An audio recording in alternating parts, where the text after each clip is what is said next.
Friends, ఇదిగో ఇక్కడ ఒక తెలుగు వాక్యాన్ని చూస్తున్నారు కదా. ఈ తెలుగు వాక్యానికి 2 ఆన్సర్స్ ఉన్నాయి. రెండిట్లో ఏది కరెక్టో చెప్పండి. ముందుగా తెలుగు వాక్యాన్ని ఏంటో చూద్దాం. మీరు నిన్న స్కూల్కి వెళ్ళారా? దీనికి 2 ఆన్సర్స్ ఉన్నాయి. Answer number 1, did you went to school yesterday.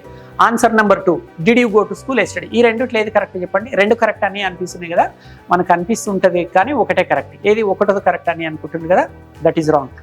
Second one is the right answer. మీరు నిన్న స్కూల్కి వెళ్ళారా అంటే మొదటి వాక్యంలో ఏముంది? డిడ్ యూ వెంట్ అని ఉంది. డిడ్ అనే హెల్పింగ్ వర్బ్ను వాడినప్పుడు వర్బ్ యొక్క మొదటి రూపాన్ని వాడాలని మనం గతంలో చాలా వీడియోస్లో ఎక్స్ప్లెనేషన్ చేయడం జరిగింది. కాబట్టి మొదటి వాక్యం రాంగ్. ఎందుకు రాంగ్? డిడ్ వాడినప్పుడు వర్బ్ యొక్క రెండో రూపాన్ని వాడద్దు. అది ప్రశ్న అయినా జవాబైనా సరే.